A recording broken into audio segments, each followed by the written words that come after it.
Praise Lord. అందరికీ praise Lord. ఈ ఉదయకాల సమయంలో దేవుడు మనకు అనుగ్రహించినటువంటి వాగ్దానము కీర్తనల గ్రంథము 9వ అధ్యాయము 1వ వచనము. నా పూర్ణ హృదయంతో నేను యెహోవాను స్తుతించెదను, యెహోవా నీ అద్భుత కార్యములన్నిటినీ నేను వివరించెదను అని భక్తుడైన దావీదు యొక్క అనుభవాన్ని మనం చూస్తూ ఉన్నాం. చూసుకున్నట్లయితే ఇక్కడ కీర్తనల గ్రంథము 9వ అధ్యాయం 1వ వచనంలో నా పూర్ణ హృదయంతో నేను యెహోవాను స్తుతించదనని భక్తుడైన దావీదు యొక్క అనుభవాన్ని మనము చూస్తూ ఉన్నాం. పూర్ణ హృదయంతో ఇంగ్లీష్లో ఏమంటుంది? I will praise the O Lord with my whole heart, I will show forth all thy marvellous works. కనుక పూర్ణ హృదయంతో, లేకుంటే బైబిల్ గ్రంథంలో రాయబడుతూ వచ్చింది లూకా సువార్త 10వ అధ్యాయం 27లో, అతడు నీ దేవుడైన ప్రభువుని నీ పూర్ణ హృదయంతోనూ, నీ పూర్ణ మనసుతోనూ, నీ పూర్ణ శక్తితోనూ, నీ పూర్ణ వివేకంతోనూ ప్రేమింపవలెననియు నిన్ను వల్ల నీ పొరుగువారిని ప్రేమ వలె వ్రాయబడిందని చెప్పును. ఇది బైబిల్లో ప్రధానమైన ఆజ్ఞ. కనుక అలాగనే ప్రభువుని సేవించే విషయంలో, ప్రభువుని గణపరిచే విషయంలో దావీదుకి అనుభవం ఏ రీతిగా ఉంది? దేవుడు దావీదు దేవుని ఎలా ఆరాధిస్తూ ఉన్నాడు, ఎలా మహింపరుస్తూ ఉన్నాడు, ఎలా గణపరుస్తూ ఉన్నాడు, దేవుణ్ణి ఆరాధించే విషయంలో దావీదు యొక్క అనుభవము ఏ రీతిగా ఉంది అని మనం ఆలోచించినట్లయితే పరిశుద్ధ గ్రంథంలో రాయబడుతూ వస్తూ ఉంది. దావీదు యొక్క అనుభవము నా పూర్ణ హృదయంతో, హోల్ హార్టెడ్గా, పూర్ణ మనస్సుతో దేవుణ్ణి ఆరాధిస్తూ ఉన్నాడు. దావీదు యొక్క స్థితిగతులు చూస్తే ఒకప్పుడు గొర్రెల కాపరిగా ఉన్న దావీదుని దేవుడు ఏం చేస్తూ వచ్చినాడు? గొప్పగా ఆశీర్వదిస్తూ వచ్చినాడు, దీవిస్తూ వచ్చినాడు. ఇంకా చూసుకున్నట్లయితే మరి ఒక గొప్ప రాజుగా, ఇశ్రాయేలు ప్రజలకు రాజుగా నియమిస్తూ వచ్చినప్పుడు అయినప్పటికీ కూడా రాజుగా అయినప్పటికీ కూడా దావీదుకి అనుభవం ఏ రీతిగా ఉందంటే దేవుడిని ఆరాధిస్తూనే ఉన్నాడు. తను తగ్గించుకుంటూ దేవునికి ఇష్టడుగా జీవిస్తూ వచ్చినాడు. దేవునికి గొప్ప సాక్ష్యం పొందుతూ వచ్చినాడు. నాకు ఇష్టానుసారుడైన మనుష్యుడు, నా హృదయానుసారుడు, నాకు బహుప్రియుడైన దావీదు. కనుక ఇలాంటి దావీదు యొక్క అనుభవం ఇంకా ఏ రీతిగా ఉందని మనం ఆలోచించినట్లయితే ఎందుకు ఆరాధిస్తూ ఉన్నాడు దేవుని మనం ఎందుకు ఆరాధించి మనకు అనుభవం ఎలా ఏంది అని అంటే, యెహోవా అనేటువంటి నామము పెట్టబడిన ప్రజలు మనము, దేవుని చేత విమోచించబడిన వారము, దేవుని చేత రక్షించబడిన వారము, దేవుని యొక్క వాగ్దానం చేత మనం నడిపిస్తున్న అలాంటి అనుభవము. అలాగ దావీదు కూడా అలాగనే జీవనం చూస్తూ ఉన్నాం. కనుక ఆ ప్రకారంగా మనం చూసుకున్నట్లయితే మన యొక్క దైనందిన జీవితంలో కూడా దేవుడు మన అనుదినము కూడా ఏం చేస్తూ ఉన్నాడు? కాపాడుతూ ఉన్నాడు, రక్షిస్తూ ఉన్నాడు, సంరక్షిస్తూ ఉన్నాడు, పోషిస్తూ ఉన్నాడు. తన యొక్క వాగ్దానం ఇచ్చి వాగ్దానమును నెరవేర్చే దేవుడు అయినాడు. కనుక ఆ ప్రకారంగా అందుకని 100వ కీర్తనలో ఉంటుంది. చూద్దాము. 100వ కీర్తనలో మనం చూసుకున్నట్లయితే ఏమని ఉంటుంది? ఇక్కడ 100 సమస్త దేశంలో యెహోవాకు ఉత్సాహధ్వని చేడి, సంతోషంతో యెహోవాను సేవించుడి, ఉత్సాహగానం చేయని సంధికరండి. యెహోవాయే దేవుడని తెలుసుకోడు. ఆయనే మనల్ని పుట్టించెను, మనము ఆయన వారము, మనం ఆయన ప్రజలము, ఆయన మేపు గొర్రెలము. కృతజ్ఞతార్పణ చెల్లించుడు, ఆయన గుమ్మములో ప్రవేశించుడు, కీర్తనలు పాటు ఆయన ఆవరణంలో ప్రవేశించుడు, ఆయన స్తుతించుడు, ఆయన నామమును గణపరచుడు. యెహోవా దయాళుడు, ఆయన కృప నిత్యముండును, ఆయన సత్యము తరతరములుండును. ఈ రీతిగా ఎలా ఇంకా చూసుకున్నట్లయితే పూర్ణ హృదయంతో నేను యెహోవాను సేవించేదని మనం చూసుకున్నట్లయితే మనం ఎందుకు నిర్మించబడ్డాము, మనం నిర్మించబడిన రీతి ఏంటి అని ఆలోచిస్తే మనం ఎందుకు చేయబడ్డామనంటే, ఎందుకోసం అంటే దేవుని గణపరచటకే, దేవుని మహిమపరచటకే. ఆయనే మనల్ని పుట్టించను. మనల్ని పుట్టించిన దేవుని మనం ఏం చేయాలి? గణపరచాలి, మహిమపరచాలి. ఎప్పుడు గణపరచాలంటే అన్ని వేళలందు, ఎల్లప్పుడూ కూడా మనం ఏం చేస్తూ ఉండాలంటే దేవుణ్ణి ఆరాధించే వారంగా ఉండాలి, దేవుని మహిమపరిచే వారంగా ఉండాలి. మన యొక్క సాక్ష్యము, మన యొక్క జీవితం ద్వారా, మన మాటలు, మన క్రియలు, మన తలుపులు, ఇవన్నిటి ద్వారా కూడా దేవునికి మహిమ రావాలని ఈ యొక్క భాగవతాలు మనము అర్థం చేసుకోవచ్చు. ఈ రీతిగా దావీదుకి అనుభవం మనం చూసుకున్నట్లయితే 34వ కీర్తనలో అంటాడు. ఏమని మాట్లాడతాడు దావీదు? చూడండి, 34వ కీర్తనలో దావీదుకి అనుభవం ఏ రీతిగా ఉంది? నేను ఎల్లప్పుడూ యెహోవాను సన్నుతించెదను, నిత్యము ఆయన కీర్తి నా నోట ఉంది. ఎల్లప్పుడు ఎల్లప్పుడు అనే మాట ఆలోచిస్తే ఆయా సమయాల్లో కాదు, సంతోషం కలిగినప్పుడు కాదు, ఆనందం వచ్చినప్పుడు కాదు, మరి ఇంకా ఎక్కువ ఆశీర్వాదం పొందుకున్నప్పుడు కాదు, కానీ దుఃఖములో, సంతోషములో, ఆనందములో, బాధలో, మరి అవమానములో, ఇబ్బందులలో, ఇక్కట్లలో, ఈ రీతిగా ఎలాంటి వ్యతిరేక పరిస్థితులు ఉన్నప్పటికీ, ఎలాంటి బెదిరింపు పరిస్థితులు వచ్చినప్పటికీ, భయపడేటువంటి పరిస్థితులు వచ్చినప్పటికీ, ధైర్యం లేని పరిస్థితులు వచ్చినప్పటికీ, ధైర్యం కోల్పోయినప్పటికీ, ఇలాగున అన్ని వేళలందు, అన్ని సమయములలో, ఎల్లప్పుడూ ఇంకా ఆల్వేస్ ఇంకా ఆ ప్రకారంగా మరి పర్పచువల్గా ఎల్లప్పుడూ కూడా ఏం చేస్తూ ఉన్నాడంటే దావీదుకి అనుభవం ఎలాంటి ఉంది, నేను ఎల్లప్పుడూ యెహోవాను సన్నుతించేదను, నిత్యము ఆయన కీర్తి నా నోట ఉండును అనేటువంటి అనుభవాన్ని మనం గమనిస్తున్నాం. దైనందిన జీవితంలో మనం కూడా ఈ లోకంలో జీవిస్తున్నప్పుడు, ఈ లోకంలో ప్రభు కోసం జీవించిన తరుణంలో, ప్రభువుని సేవించే క్రమంలో, ప్రభువుని సేవించే విధానంలో మనకు అనుభవం ఎలా ఉండాలంటే ఈ అనుభవంలోనే ఉండాలి. అనారోగ్యం కలిగిన, జ్వరం వచ్చినా, లేకుంటే ఎలాంటి ఇబ్బందులు వచ్చినా, అవమానములు వచ్చినా, ఆర్థిక సమస్యలు వచ్చినా, ఎలాంటి పరిస్థితి వచ్చినా, వ్యతిరేకమైన పరిస్థితులు, ఇలాంటి ఏది వచ్చినప్పటికి కూడా మొదటగా మనం ఏం చేయాలి, ప్రభువుని స్తుతించాలి. ప్రభువా నువ్వు నాకు ఇది అనుమతించావు, అందుని బట్టి కొందనములు. కొన్నిసార్లు మనం ఏం చేస్తామంటే మన యొక్క అవివేకము, మన యొక్క అజ్ఞానము, మన యొక్క తెలివిలేతనము, మన యొక్క అవిధేయత, దానివల్ల కూడా ఏం చేస్తామంటే కొన్నిసార్లు మనం సమస్యలను కొని తెచ్చుకునే వారంగా ఉంటాం. అయితే ఇక్కడ చూడండి దావీదుకి అనుభవం ఎలా ఉందంటే, ఎలాంటి పరిస్థితి వచ్చినప్పుడు కూడా ఇంకేమంటూ ఉన్నాడు, యెహోవాను బట్టి నేను అతిశయించున్నాను, యెహోవాను బట్టి. ఇంకా ఆ ప్రకారంగా చూసుకున్నట్లయితే అలాంటి జీవితాన్ని మనం చూస్తూ ఉన్నాం. కనుక దైనందిన జీవితంలో అలాంటి అనుభవంలోకి మనము వెళ్ళాలి. ఇంకేం మాట్లాడుతున్నాడు, ఇంకా ఈ 9వ కీర్తనలో ఇంకేం మాట్లాడుతూ ఉన్నాడంటే, మొదట పూర్ణ హృదయంతో ఇంకా యెహోవాను స్తుతించేదను, యెహోవా నీ అద్భుత కార్యములన్నింటినీ నేను వివరించేదను. దేవుడు మన జీవితంలో కూడా కొన్ని ఆశ్చర్య కార్యాలు, అద్భుత కార్యములు జరిగించే దేవుడుగా ఉన్నాడు.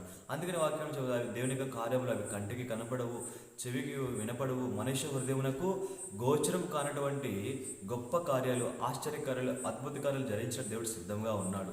దావీదు జీవితంలో కాదు, మన జీవితంలో కూడా ఇశ్రాయేలు ప్రజలు చూసుకున్నట్లయితే వారి జీవితంలో కూడా దేవుడు ఐగుప్తు దేశం నుంచి వారు నడిపించేటప్పుడు సముద్రం 2 పాయలుగా చేసి మునుపెన్నడు చూడని విధంగా, తర్వాత చూడని విధంగా అలాంటి గొప్ప గొప్ప ఆశ్చర్య కార్యములు, అద్భుత కార్యములు దేవుడు ఇశ్రాయేలు ప్రజల ఎదుట వారు చేసుకుంటూ వచ్చినారు. ఆ ప్రకారంగానే దేవుడు మన దైనందిన జీవితంలో కూడా దేవుడు మనల్ని కూడా ఏం చేస్తూ ఉన్నాడంటే అనేక అద్భుత కార్యాలు, ఆశ్చర్య కార్యములు చేసేవాడుగా ఉంటున్నాడు. అందుకని దావీదు భక్తుడు ఏం మాట్లాడుతూ ఉన్నాడంటే చూడండి, 146వ కీర్తనలో ఉంటాడు, 146 2వ అధ్యాయం, 140 కీర్తన 146 2వ వచనంలో, నా జీవిత కాలం మధ్య నేను యెహోవాను స్తుతించేదను, నేను బ్రతుకు కాలం మధ్య నా దేవుని కీర్తించేదను. నా జీవిత కాలం అంతా ఎన్ని సంవత్సరాలు, 60 సంవత్సరాలు జీవిస్తామా, 70 సంవత్సరాలు జీవిస్తామా, ఎందుకంటే 80 అధిక బలం ఉంటే 80 సంవత్సరాలు జీవిస్తామా, ఈ జీవితకాలం అంతా కూడా ఇందాక మనం ధ్యానించుకునే రీతిగా ఎలాంటి ఇబ్బందికరమైన, విపత్కరమైన పరిస్థితులు, అవమానాలు, ఎలాంటి ఆటంకాలు ఏవి కలిగినను, అభ్యంతరములు కలిగినను దేవుని కొరకు మనం నమ్మకంగా నిలబడి, నమ్మకమైన సాక్షిగా నిలబడి,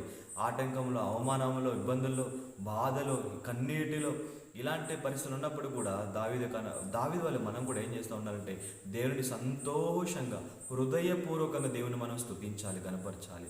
అంతేకాదు ఏ స్థలానికి వెళ్ళినా ప్రభు కోసం ఒక నమ్మకమైన సాక్షి, ఒక పత్రిక వల్లే ఉండాలి. మన యొక్క జీవితము, మన మాటలు, మన క్రియలు దేవునికి మనం చెప్పే కాదు కానీ మన యొక్క క్రియలు కూడా వెల్లడించాలి దేవుని యొక్క సత్యమును గురించి.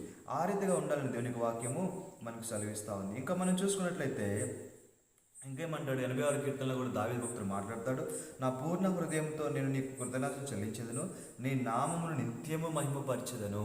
దేవుని యొక్క నామమును ఏం చేస్తా ఉన్నాడు, నిత్యము కూడా మహిమపరుస్తూ ఉన్నాడు. ఇదంతా ఎలా ఉందంటే పూర్ణ హృదయంతో, హోల్ హార్టెడ్గా, సంపూర్ణంగా, ఎలాంటి దాంట్లో ఇంకా ఎలాంటి తగ్గింపు ఏది కూడా లేదు, సంపూర్ణమైన హృదయంతో, పూర్తిగా క్లియర్గా, కంప్లీట్గా ఏం చేస్తూ ఉన్నాడంటే దావీదు దేవుని మహింపరుస్తూ ఉన్నాడు. ఇలాంటి అనుభవాలకు మనం కూడా వెళ్ళాలి. ఇదే ప్రకారంగా మనం ఇంకో వ్యక్తి కూడా బైబిల్లో ఉన్నాడు, యోబు అనే ఒక వ్యక్తి. యోబు ఊజు దేశం నుండి ఒక మనుష్యుడు ఉన్నాడు. అతని యొక్క జీవిత చరిత్ర అంతా మనకు తెలుసు. అతను చాలా గొప్ప ధనవంతుడు, ఆ దేశంలో మంచివాడు, చెడుతనమును విసర్జించినవాడు, దేవుని భయభక్తులు కలిగిన వాడు, యథార్థవర్తనుడు, న్యాయవంతుడు, దేవుని భయభక్తులు కలిగి చెడుతనము విసర్జించిన గొప్ప వ్యక్తి. తన కుటుంబంతో కూడా కలిసి అలాంటి విధానంలోని దేవుణ్ణి సేవించాలనే క్రమంలో ఉన్న వ్యక్తి చూసుకున్నట్లయితే ఒకనొక దశలో ఒంటరివాడైపోయినాడు, సమస్తమును కోల్పోయినాడు, కుటుంబాన్ని కోల్పోయినాడు.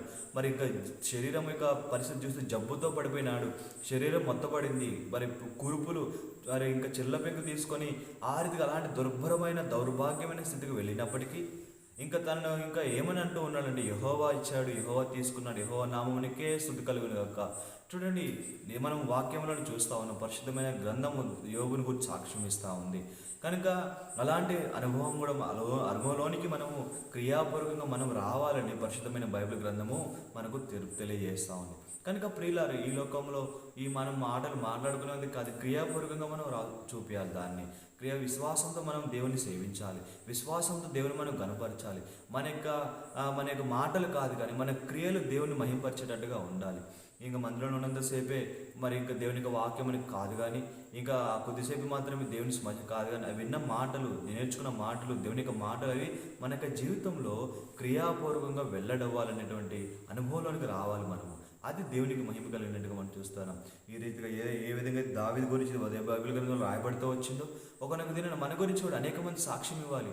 అతడు దేవుని ఎంతో మహిమపరుస్తూ వచ్చినాడు, దేవుని స్తుతించినాడు, లేమిలో కలిమి మరి ఎలాంటి పరిస్థితుల్లో కూడా మరి అతను ఏం చేస్తూ ఉన్నాడంటే దేవుని కనపరుస్తూ ఉన్నాడు, మహిమపరిచి ఆరాధించినాడు. ఎలాగంటే అలాంటి అనుభవం మనం ఉన్నామని మన గురించి అనేక మంది సాక్ష్యం ఇవ్వాలి. అది ఇక్కడ దావీదు యొక్క అనుభవం కూడా చూస్తూ ఉన్నాం. పూర్ణ హృదయంతో నేను యెహోవాను స్తుతించెదను, ఇంకా యెహోవా నీ అద్భుత కార్యములన్నిటిని నేను వివరించెదను.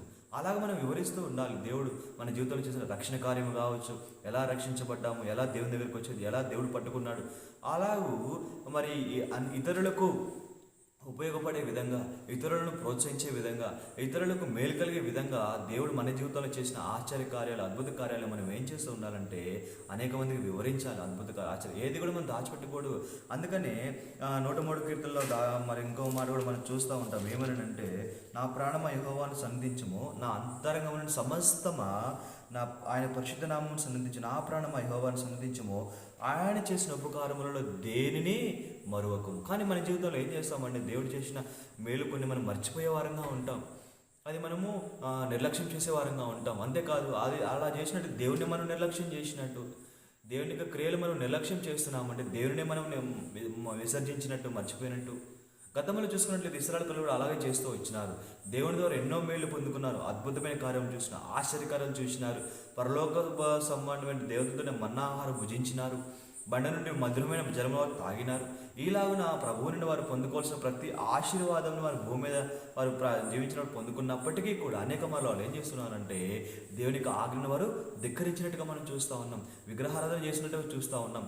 మోషే ఆ దినాన్ని సినాయి కొండ మీదకి వెళ్ళినప్పుడు, దేవునితో మాట్లాడి వెళ్ళినప్పుడు కింద వీళ్ళు ఏం చేస్తూ ఉన్నారంటే, మోషే రావడం కొంచెం తడవ చేయడం ఆలస్యమైనప్పుడు వాళ్ళు ఏం చేస్తారంటే వారి యొక్క బంగారం తీసి అహరోనుకి ఇచ్చి మా కొరకు విగ్రహం చేయమని చెప్తూ ఉంటారు. అహరోను ఆ ప్రకారం దేవునికి హేయమైన పనులు వారు చేస్తూ వచ్చినారు. అది మన జీవితంలో ఉండకూడదు. అందుకని దావీదు భక్తులుగా మాట్లాడినట్లుగా మరి నా పూర్ణ హృదయంతో నేను యెహోవాను స్తుతించదు. ఇంకా స్తుతే ఉండాలి. ఏ పరిస్థితి వచ్చినా, అనారోగ్యం వచ్చి ఎలాంటి ఇబ్బందులు, ఎలాంటి వ్యతిరేకమైన పరిస్థితులు మన ఇబ్బందులు ఏది వచ్చినా కూడా మొదటిగా మనం ఏం చేయాలంటే దేవుని మనము స్తుతించే వారంగా ఉండాలి, దేవుని ఆరాధించే వారంగా ఉండాలి, దేవునికి స్తుతులు చెప్పే వారంగా ఉండాలి. ఇది మన అనుభవం ఉండాలని దేవుడి యొక్క ప్రణాళిక, దేవుని యొక్క కోరిక, అదే ఉద్దేశం. అందుకోసం దేవుడిని రక్షించుకున్నాడు పాపము నుండి, శాపము నుండి, ఈ లోక సంబంధమైన అన్నిటి అంధకార సంబంధమైన అధికారంలో నుంచి దేవుడిని రక్షించుకున్నాడు. నిత్యరాజ్యం దేవుని వారసులుగా చేశాడు. ఎందుకోసం అంటే నీ ద్వారా దేవునికి మహిమ రావాలి, దేవునికి ఘనత రావాలి, దేవునికి మరి స్తుతులు చెల్లించాలని, కృతజ్ఞతలు ఎల్లప్పుడూ కూడా చెల్లించేవారుగా ఉండాలి. ఇలాంటి అనుభవంలోకి రావాలని దేవుని యొక్క ప్రణాళిక, దేవుని యొక్క ఉద్దేశం. కనుక మనం ఈ దైనందిన జీవితంలో, ఈ లోకంలో జీవించినంత మట్టుకు, ఈ జీవితకాలం అంతా ఎన్ని రోజులు జీవిస్తాం, ఎన్ని సంవత్సరాలు జీవిస్తాం, అంతా కూడా ఎలా ఉండాలంటే దేవునికి మహిమకరంగా ఉండాలి. అందరూ కూడా తెలవాలి, అందరికీ తెలవాలి నీవు దేవుని స్తుతించినట్టు, మరి నీవు దేవుని కనపరుస్తున్నట్టు. అది అందరికీ తెలియదు. ఎందుకంటే నీ దేవుని జీవితంలో చేసిన మేలు ఆశ్చర్యకారాలన్నీ కూడా అందరికీ మనం తెలిపేటట్టుగా ఉండాలి. ఆ రీతిగా ఉన్నట్లయితే ఎంతో దేవునికి మహిమ, దేవుని యొక్క వాక్యం మన జీవితంలో నెరవేరుతున్నట్టుగా మనం గ్రహించగలుగుతాం. ఒకవేళ ఆ ప్రకారంగా లేనట్లయితే, దేవునికి మహిమ రాకపోతే ఏం పొందుకున్నామంటే మరి దేవుని దగ్గర నుంచి మనము ఉగ్రత కూడా పొందుకునేటువంటి మరి అనేకమైనటువంటి ఇబ్బందులు రావచ్చు. మరి ఇబ్బంది దేవుని మనం పరీక్షించవచ్చు, దేవుని మనల్ని ఎడబాయకుండా మనము చూసుకోవాలి. కనుక దేవుని మాట ఆలకించినట్లయితే, అందుకని యెషయా గ్రంథం 1వ అధ్యాయంలో ఒక మాట మనం చూస్తాము. యెషయా గ్రంథము 1వ అధ్యాయము 19వ వచనం, మీరు సమ్మతించిన మాట వినినెడల మీరు భూమి యొక్క మంచి పదార్థములను అనుభవింతురు, సమ్మతింపక తిరగబడినెడల నిశ్చయంగా మీరు ఖడ్గం పాలు. యెహోవా ఇలాగనే. అలాంటి పరిస్థితి మన జీవితంలో రావద్దు. కనుక మరి దేవుని దృష్టిలో ఎల్లప్పుడూ కూడా మనం మంచివారంగానే ఎంచబడాలి. కొన్నిసార్లు తప్పిపోతాం, కొన్నిసార్లు పడిపోతాం, అయినా కూడా మరలా మనం దేవుని యొక్క వాక్యాన్ని చేతపట్టుకొని ఆయన అనుభవించిన రక్షణను జ్ఞాపకం చేసుకొని రక్షణకు అనుకూలమైన జీవితాన్ని మనము, ఎందుకంటే మానవుని యొక్క సహజమైన స్వభావము అలాంటి దావీదు భక్తుడే ఏం చేస్తూ వచ్చినాడు, కొన్నిసార్లు పడిపోతూ వచ్చినాడు, ఇంకా పాపం చేస్తూ వచ్చినాడు. మరలా కానీ ఏం జరుగుతూ వచ్చింది, తరలా మన తన తప్పును తెలుసుకొని పశ్చాత్తాపడి మరి దేవుని దగ్గర క్షమాపణ పొందుకొని తిరిగి మరలా దేవుని ఆరాధించేవాడుగా ఉన్నాడు, దేవుని మహింపరిచేవాడు. కనుక మనం కూడా మన దైనందిన జీవితంలో మనం చేస్తూ ఉండాలంటే అనేక మార్లు పడిపోయే పరిస్థితి వచ్చినప్పుడు మనం దేవుని యొక్క వాక్యం మనం హృదయంలో దాచిపెట్టుకొని దాన్ని మనం నెమ్మరవేస్తూ ఆ వాక్యానుసారంగా మనం జీవించాలంటే ఒక భయభక్తులు కలిగి ఉండి మనం ఏం చేయాలంటే దేవుని మనము ఆరాధించే వారంగా ఉండాలి, దేవుని మనం గణపరిచే వారంగా ఉండాలి. తద్వారా మన యొక్క జీవితం ద్వారా అనేక మంది ఏం చేయాలంటే సంతోషించాలి, అనేక మంది కూడా తెలుసుకోవాలి, దేవునికి మహిమ రావాలి, తద్వారా దేవుడు కూడా మనల్ని కూడా గణపరిచేవాడుగా ఉంటాడు. ఆ ప్రకారంగా ఇక వాగ్దానం ఏదైతే ఉందో, ఆ దావీదు అనుభవం ఏదైతే ఉందో, నా పూర్ణ హృదయంతో నేను యెహోవాను స్తుతించేదను, ఆయన చేసిన అద్భుతకరం నేను వివరించిన అనుభవాలకు మనం కూడా సంపూర్ణంగా వచ్చి పూర్ణ హృదయం మనం కూడా దేవుని సేవించాలి. అంత మాత్రమే కాదు, కుటుంబ పరంగా కూడా యెహోషువ యొక్క అనుభవం కూడా మనం జ్ఞాపకం చేసుకోండి. మీరు ఎవరిని సేవిస్తారో సేవించండి, నేనును నా ఇంటి వారును యెహోవానే సేవించేదమనే అనుభవంలో ఉంటూ దేవుని స్తుతించి దేవుని ఆరాధించి ఎల్ల వేళ అన్ని సమయముల యందు అన్ని కాలముల యందు అన్ని పరిస్థితుల్లో కూడా మనం ఏం చేయాలంటే దేవుణ్ణి గణపరచాలి, దేవుణ్ణి స్తుతించాలి. ఆ రీతిగా ఉన్నట్లుగా దేవుడు మనకు సహాయం చేయగల ప్రార్థన చేసుకుంటాం. ప్రేమ నమ్మకం ప్రేమైన తండ్రి, ఈ సమయంలో ఈ యొక్క ఉదయకాల సమయంలో మమ్మల్ని ప్రేమించి అనుగ్రహించండి. ఇక వాగ్దానము దావీదు 9వ కీర్తన 1వ వచనం చెప్పుకున్న రీతిగా నా పూర్ణ హృదయంతో యెహోవాను స్తుతించేదను, నా ఆయన చేసినటువంటి అద్భుతంగా వివరించిన అలాంటి అనుభవాలు మేము కూడా ఉన్నట్లుగా చేయమని చెప్పిన మాట నీరుకట్టి ఫలం చేయమని. ఈ వాక్యం ఎంతవరకు చేరుతుందో వారందరూ ఆ దైవాశీర్వాదం దేశం నడిపించవలసిన వేడుకలు సమస్త నిర్మలత ప్రభావం ఆరోపిస్తూ యేసు ప్రభు నామములో ప్రార్థించి చెడు వేపుచ్చున్నాం మా పరమ తండ్రి, ఆమేన్. అందరికీ ప్రైజ్ ది లార్డ్.